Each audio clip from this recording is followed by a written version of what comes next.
ফিলিস্তিনিদের অবরুদ্ধ গাজা ভূখণ্ডে অবিরাম হামলা চালিয়ে যাচ্ছে ইসরায়েল। টানা প্রায় 18 মাস ধরে চালানো এই আগ্রাসনে এখন পর্যন্ত নিহত হয়েছেন 50,000-এরও বেশি ফিলিস্তিনি। এর মধ্যে গত 20 দিনেই গাজায় প্রায় 500 শিশুকে হত্যা করেছে ইসরায়েল। সোমবার এক প্রতিবেদনে এই তথ্য জানিয়েছে বার্তা সংস্থা আনাদোলু। গাজার মিডিয়া অফিসে রোববার প্রকাশিত এক বিবৃতি অনুসারে গত 20 দিনে ইসরায়েলি বাহিনী গাজা উপত্যকায় 490 জন ফিলিস্তিনি শিশুকে হত্যা করেছে।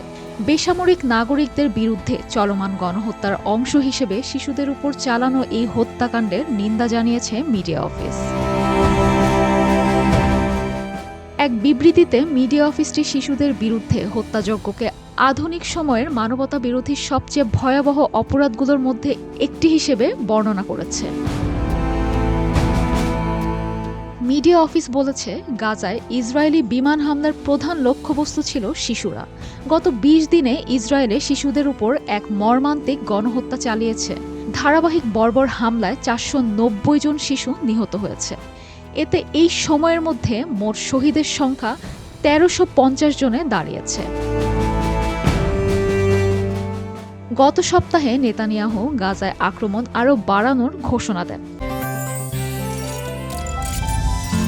গাজী গ্যাস স্টোভ রান্নায় আনে শিল্পের ছোঁয়া। 2023 সালের অক্টোবর থেকে গাজায় নৃশংস ইসরায়েলি আক্রমণে প্রায় 50,700 ফিলিস্তিনি নিহত হয়েছেন, যাদের বেশিরভাগই নারী ও শিশু।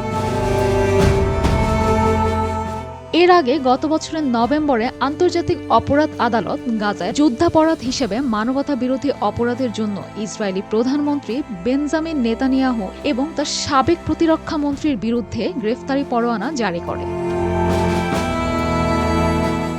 অবরুদ্ধ গাজা উপত্যকায় ইসরায়েলি গণহত্যার প্রতিবাদে বিশ্বজুড়ে সাধারণ ধর্মঘটের ডাক দিয়েছে ফিলিস্তিনের ন্যাশনাল অ্যান্ড ইসলামিক ফোর্সেস নামের একটি গোষ্ঠী।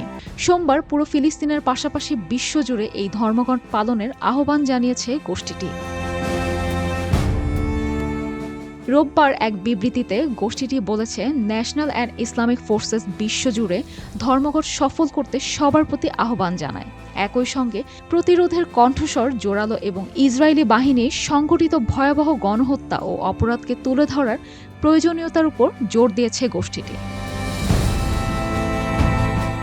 মেরিন আমিন, জিটিভি নিউজ।